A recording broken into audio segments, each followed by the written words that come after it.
Everyone, my name is Mary Starkey Smith, and this is my personal reflection for the summer 2021 supervised practicum course.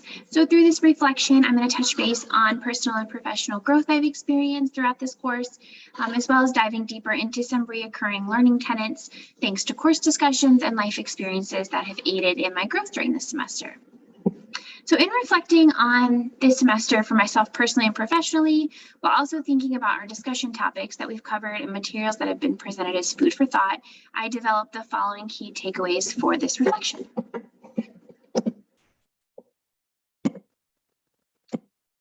So number one, the best laid plans often require a backup. So this tenet truly describes my semester in terms of securing my practicum. So going into the semester, I recognize that life events coming up were going to prohibit me from being able to complete my practicum during the summer. So my best laid plan was to utilize the few weeks before my maternity leave to set the foundation for my practicum with the idea of having it ready for fall 2021, spring 2022, when I'd be back in the office. Unfortunately, I severely underestimated the sheer volume of work that was going to be required of me in those few weeks and my job to train my staff member who took over my position in my absence, securing all of my staff scheduling, ordering, and all the guest related issues to be ready for fall and football season at a pretty busy hotel in the middle of campus. And then also communicating with the departments that I was interested in my internship with, who were also wrapped up in bouncing back from distance learning, working from home, and then general pandemic life. So the communication exchange as a result has been pretty delayed, and I unfortunately don't have my internship secured and writing yet. But I have been able to secure some leads thanks to my leadership team's network. And so my backup plan involves pivoting to other options and taking the reins to secure that plan in the next few weeks. So that's number two. Everything in life has to have balance. This takeaway is directly tied to the life changes that I've experienced this semester. Having a child and transitioning to leave while continuing to pursue my degree with this cohort, and managing my family while having two older children that have been home all summer to chase after has taught me a great deal about balance. Recognizing what is and isn't possible to accomplish in a day, setting a plan, taking time to disconnect and be present for fleeting moments has been really paramount for this semester for me. So this tenet is also applicable for work-life balance that many of you have mentioned tackling in our discussion posts, as well as even work and school life balance. I think of this semester and the end of semester that we're in right now, and multiple projects and deadlines and just trying to finish up work. Balance really ensures that we're giving our best work while maintaining the healthiest version of ourselves. As Katie Therms, who is the co-founder of Artifact Uprising, stated, you can't do a good job if your job is all you do. So that leads me to number three. Time management is life management. So this could very well be the theme for this entire program for me. Each semester, life seems to become increasingly busier, and each course that we have welcomes a unique blend of challenges and assignments. And so this program, specifically this semester, challenged my time management skills pretty strongly, or I guess I would say rather exposed the flaws that my foundational time management plan had. Without the luxury of cramming assignments at the last minute this semester, I've had to really take an honest inventory of where I was going wrong and adjust. Our discussions on leadership this semester have also impacted the weight of time management for me in my mind.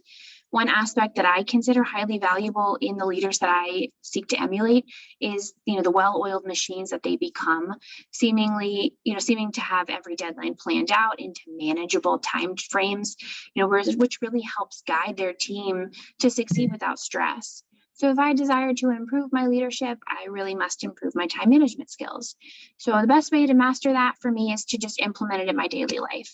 So this semester, I've improved on breaking down assignments into manageable timelines, utilizing days where I may have had extra time to complete assignments ahead of schedule, and just ensuring that I'm keeping track of things in a more intentional fashion. So while diving into the idea of time management more, I found the book titled The Time Trap, the classic book on time management by Alec Mackenzie, and I found it to be helpful for personal assessment.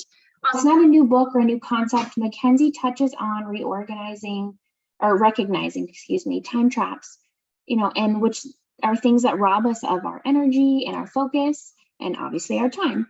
So the main time traps that he discusses are having incomplete or delayed information, paperwork or red tape, confusing responsibility and authority, being pulled to manage crisis, general interruptions, having a lack of goals, priority, and planning, constant meetings, attempting too much, and having the ability to not say no, personal disorganization, and a general lack of discipline.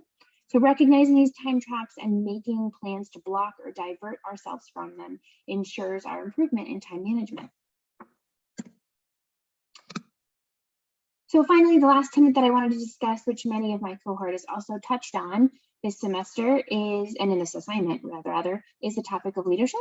So I titled number 4, Leadership is a Work of Heart. So our module that included Brene Brown, who I've followed for a while, opened to the topic of leadership versus management.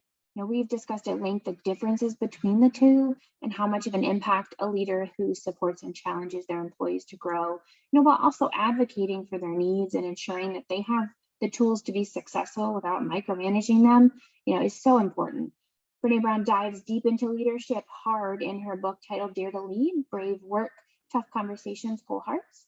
She describes this book as a skills assessment or a skills-based actionable playbook, rather, with specific ideals emerging regarding leadership that I believe is incredibly useful for us all to consider. The ideals include vulnerability, embracing the suck, trusting bravely and learning to rise, and that self-awareness and self-love matter. You know, who we are is how we lead. So the final idea is that courage is contagious. Now, Dare to Lead includes a leadership assessment, and that I think is really beneficial, you know, for personal assessment and being able to kind of see where you are as a leader, engage ourselves in an honest way. So I'll include a link to that in my discussion post. And so I'd like to leave with a quote from Brene that I think is inspiring and fitting for all of us throughout this program. So we are born makers. We move what we're learning from our heads to our hearts through our hands. And so I have the following discussion questions related to my reflection that I'd love to get your feedback on. So what time management tips have you found to be the most effective for you?